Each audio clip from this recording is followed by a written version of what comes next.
Hi, my name is Josh Matthews Morgan, and I'm the author of Deliver: How to Perform Your Best When It Counts the Most. I'm also the co-founder of Learn Your Brain. And what we do at Learn Your Brain is we actually study people who thrive. We study peak performers no matter what field they're in. And after a lot of research, I've distilled some of this insight from studying the works of the lives of really successful people, and I've discovered the single number one most important thing that you can do in order to have long-lasting, authentic success in your life. And that is, you need to develop a very strong sense of yourself. And the most important thing you can do to cultivate this sense of yourself is to start cultivating the habit of not caring so much about what other people think of you. And it can be a really hard thing to learn and a hard thing to put in practice sometimes. But it's the most important thing for you to do in order to be successful in life. You know, people who have been titans in their field, people who have been successful throughout the centuries, have said this is the most important thing that you can do. Whether you talk about a Steve Jobs in the tech world, or an Einstein in the world of science, or a Virginia Woolf, who's a famous author, they all agreed that you have to listen less to the opinions and all the chatter and the noise from other people around you, and more to your own inner compass, your own intuition that tells you what's the right thing for you to do. So I'm going to give you 3 reasons today, that 3 reasons to start cultivating this habit of really not giving a rip what other people think about you. And the first reason here is that it's really an impossible task. It's an impossible task to win the approval of everybody. A lot of people think that they have to constantly prove themselves to other people.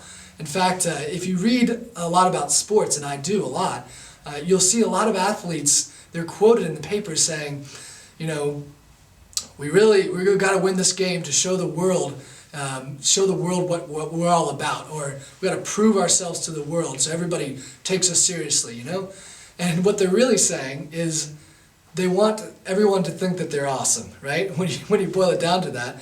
And everyone really does want other people to think that they're awesome. But the problem with all that is it's impossible to get some people to like you. It's impossible to win the vote and the approval of everybody.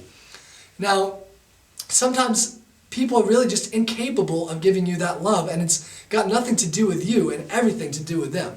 To give you a story from my own life about this, when I was in high school, there was one of my coaches in wrestling was a real mean mamma jamma, one of those guys who didn't give much love and affection at all, who always, no matter how well you did, it was just, not even a pat on the back, just try harder next time, do it more, do it this, And I think a part of me really wanted to win his approval, because I said to myself, if I can get this guy to like me, this guy who never shows affection to anybody, that'll accomplish something pretty big that most people haven't accomplished.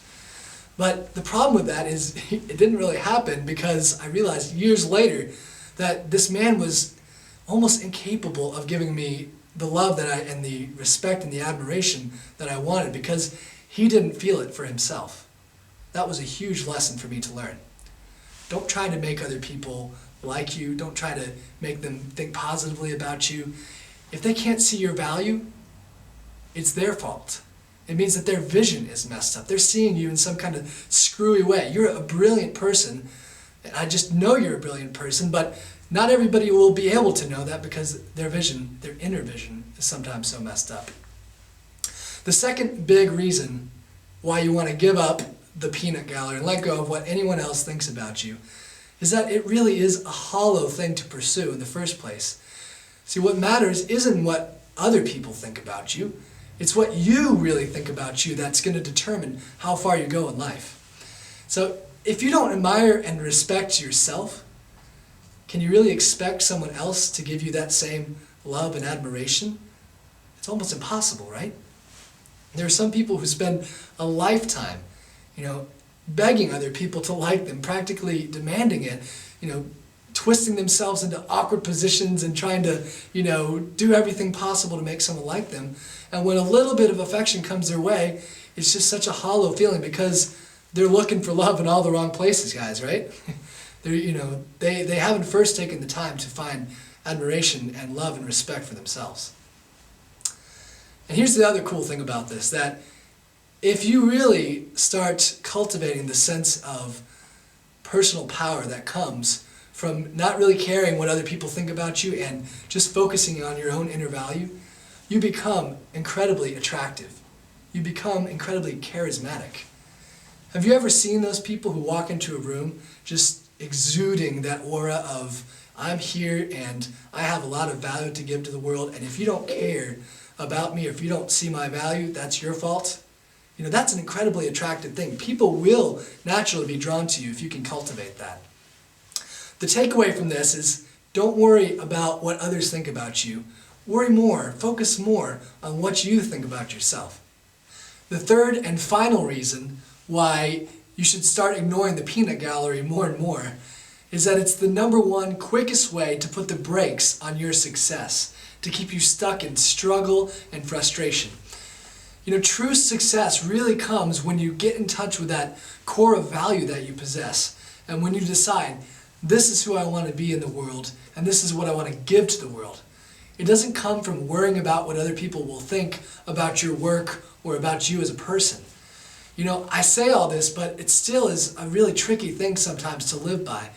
And in fact, a lot of people who are already very successful people, they sometimes fall into this trap of worrying about other people's opinions. You know, I'll never forget sitting down to read Oprah magazine, and there was an interview with the author Elizabeth Gilbert. And if you don't know her, she's the author of Eat, Pray, Love, which was the runaway bestseller book that ended up becoming a movie, with Julia Roberts and all these famous actors, and so she said in the interview that she sat down to write her second book after Eat, Pray, Love, and she got through the entire book, and she started looking over it and reading what she had written, and she realized all of a sudden that really she wasn't writing the whole thing, she wasn't writing it in her own voice. That all the lines and all the jokes she had put in there, she wrote them and put them in there because she felt like that's what her audience would want to read, and that's what her audience would laugh at. It wasn't the authentic writing that she had done in Eat, Pray, Love, where she just poured her soul out and she decided, this is the message that I want to give the world.